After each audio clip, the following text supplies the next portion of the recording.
Nueva esclusa fluvial de Sevilla.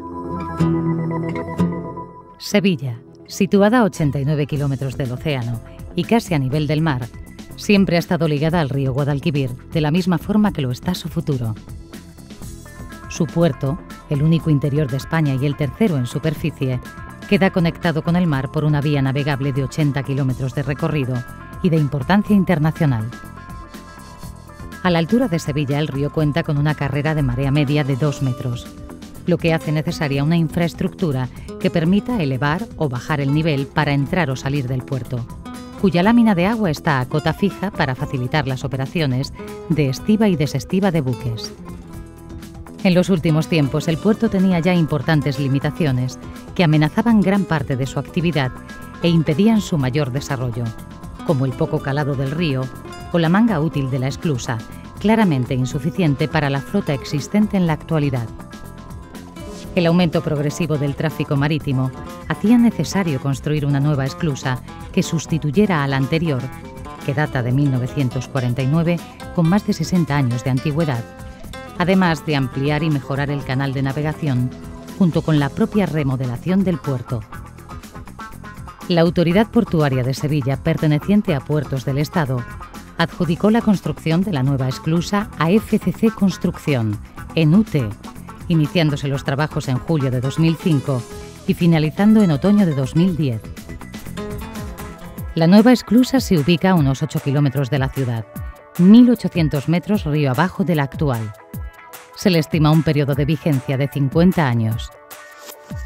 La longitud útil de la nueva esclusa permite albergar a buques del tipo Panamax, es decir, aquellos que pueden pasar a través del Canal de Panamá, lo que abre las puertas a un aumento considerable del transporte marítimo de corta distancia, que podría alcanzar en los próximos años 12 millones de toneladas de mercancías frente a los 5 millones de la actualidad.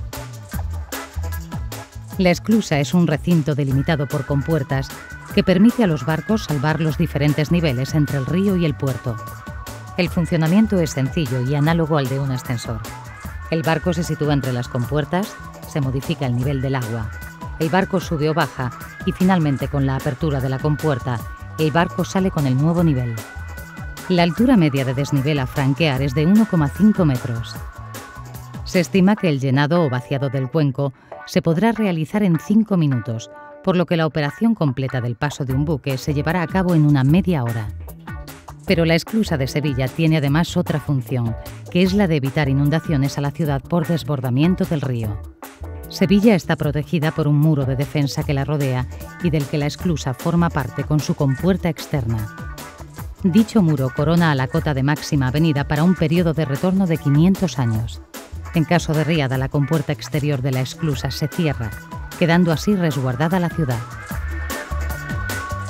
La esclusa anterior tenía 24,4 metros de manga y 200 metros de eslora, lo que permitía el paso de barcos de hasta 5.000 TPM, mientras que la nueva cuenta con 35 metros de manga y 293 metros de eslora, pudiendo entrar barcos de hasta 20.000 TPM. Las dimensiones de la nueva esclusa son 434 metros de longitud y 40 metros de anchura, y posee 3 partes diferenciadas. Puentes metálicos basculantes, situados en ambos extremos de la estructura. Se han dispuesto 2 para carretera y 1 para ferrocarril. La longitud de los tableros es de 42 metros y su canto de 3 metros, siendo la anchura de 12 metros para los de carretera y de 6 metros para el de ferrocarril. Las pilas tienen 25 metros de altura. Se accionan mediante gatos hidráulicos situados en las bases de las pilas, ayudados por unos contrapesos superiores alojados en los bastidores ubicados sobre ellas y conectando estos a los tableros en su parte media a través de unos tirantes. En los puntos de anclaje de las pilas se han dispuesto contrafuertes de 3 metros de espesor. Compuertas metálicas de desplazamiento horizontal perpendicular al eje de la esclusa, así como sus zonas de alojamiento o garajes. En total son 4, 2 a cada lado. Habitualmente se funciona con una sola compuerta por lado, pero se encuentran duplicadas para minimizar los problemas en caso de avería.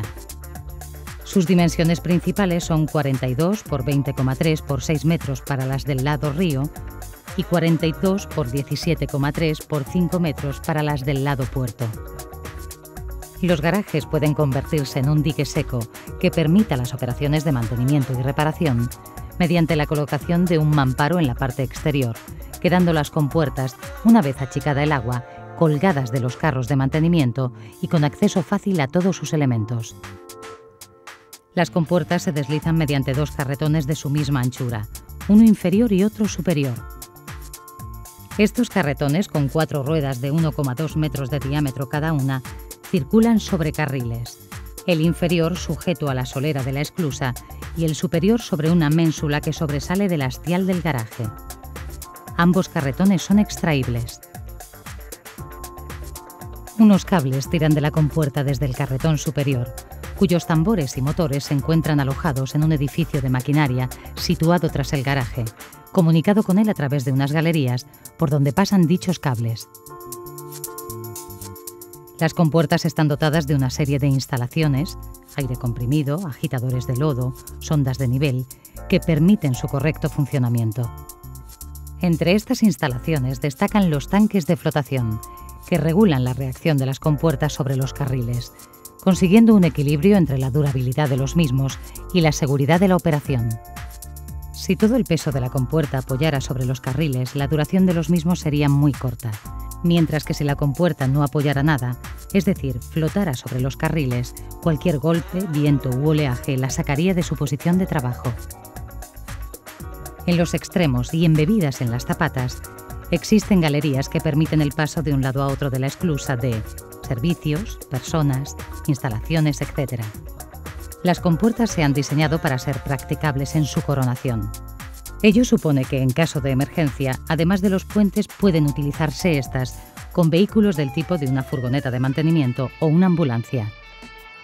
Cuenco central, donde se produce la elevación o descenso de las embarcaciones, teniendo como principales características la solera perforada de 0,5 metros de espesor, conformada con tubos de PVC de 20 centímetros de diámetro, y las zonas de difusores por donde entra o sale el agua, dispuestas de tal manera que minimicen la turbulencia producida a los barcos, reduciendo al máximo el tiempo de esclusada. Los acueductos que conforman el sistema de llenado y vaciado se sitúan alrededor de los alojamientos de las compuertas, teniendo una sección en cajón de 5 por 5 metros que se bifurca en dos conductos de 5 por 3 metros. Su entrada exterior se sitúa elevada 3 metros sobre la solera, limitando con ello la entrada de lodos en el sistema. La estructura trabaja como muros independientes de canto variable apoyados en zapatas, con una solera drenada entre ellos para evitar subpresiones, excepto en la zona de garajes, donde para evitar asientos diferenciales que pudieran dar problemas en la rodadura de las compuertas, se optó por hacer zapatas continuas de 124 metros de longitud, 61,5 metros de anchura y 5 metros de canto, creando con ello un macizo prácticamente inamovible. Los muros tienen hasta 20 metros de altura y 4 metros de espesor, si bien en los garajes hay zonas masivas de hormigón de más de 10 metros de espesor. Las cimentaciones tienen 3 metros de canto en las zonas central y de puentes y 5 metros en las de garaje. Se completa la obra con 2 muelles de apoyo formados por tablestacas y 2 duques de alba, así como los edificios de control, oficinas, maquinaria y servicios generales, ocupando una superficie de 2.182 metros cuadrados sobre un total urbanizado de 69.000 metros cuadrados. El edificio de control, de 3 alturas, se constituye como un elemento independiente en una posición central. Tiene una visual perfecta de toda la esclusa, así como del canal de acceso de los barcos de hasta 4 millas náuticas. Desde él se establecerán las prioridades de paso. El proceso constructivo de la obra supuso la conjunción y programación previas de una larga lista de tareas complejas y el funcionamiento de equipos de producciones muy elevadas, no empleados habitualmente en otro tipo de obras. Las diferentes fases se agruparon en: ejecución del recinto de construcción, construcción de la estructura de hormigón armado y muelles de tablestacas, inundación del recinto, fabricación y colocación de compuertas y puentes basculantes, trabajos de acondicionamiento, dragados, formación de diques de cierre y viales sobre el canal de acceso al puerto, apertura de la dársena y puesta en funcionamiento. Las actuaciones previas a la ejecución de la obra contemplaban una prospección geotécnica, un proyecto de intervención arqueológica, un informe sobre la flora y fauna protegidas y el estricto cumplimiento del programa de vigilancia medioambiental. Para la construcción de la esclusa era necesario crear un recinto impermeable, ya que la excavación tendría una profundidad de 25 metros por debajo del nivel freático. Este recinto estaría dotado de diversas rampas de acceso para la introducción de maquinaria y materiales. Se comenzó simultáneamente con una excavación superficial y la construcción de una pantalla de cierre compuesta por bentonita cemento de 1 metro de espesor, que empotrara en los estratos impermeables del fondo un mínimo de 1 metro, lo que da una profundidad media de unos 25 metros. Después se dragaron 300.000 metros cúbicos y posteriormente, una vez cerrado el recinto y eliminada el agua de su interior, se continuó excavando con equipos mecánicos terrestres de gran rendimiento, trabajando a doble turno hasta llegar a la cota final. Tras alcanzar el nivel previsto para la cimentación de la estructura, comenzó su ejecución, para lo cual se dispusieron previamente en obra 2 plantas de fabricación de hormigón con amasadora, con una capacidad nominal de 99 metros cúbicos hora cada una, 6 grúas torre de 60 metros de pluma y carga máxima en punta de 4,2 toneladas, y un parque de acopio y elaboración de ferralla, equipado con otra grúa torre y con una capacidad de almacenamiento de más de 20.000 toneladas.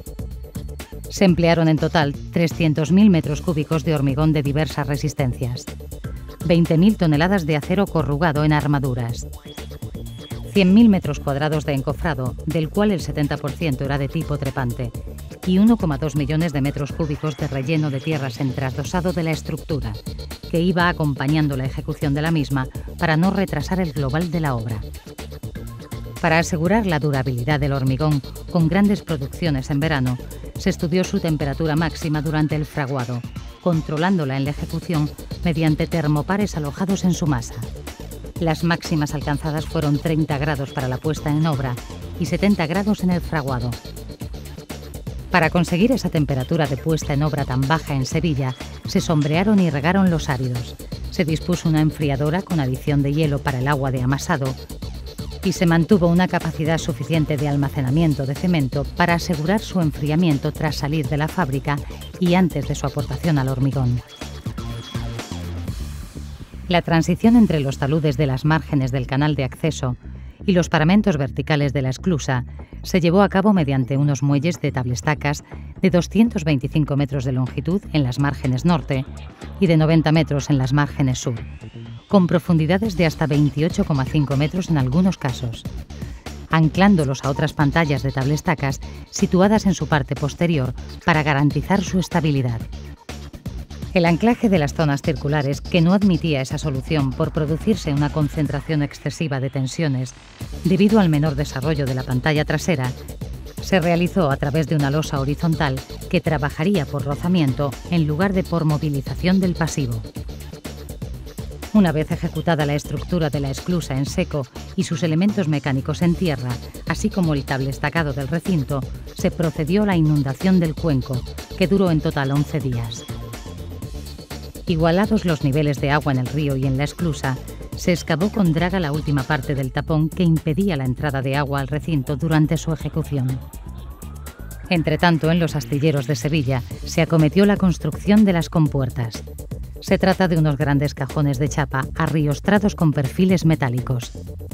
Debido a su enorme peso, 800 toneladas cada una, se trasladaron desde el astillero a la obra a través del canal de acceso mediante 2 remolcadores, uno en proa y otro en popa, pasando por la esclusa anterior.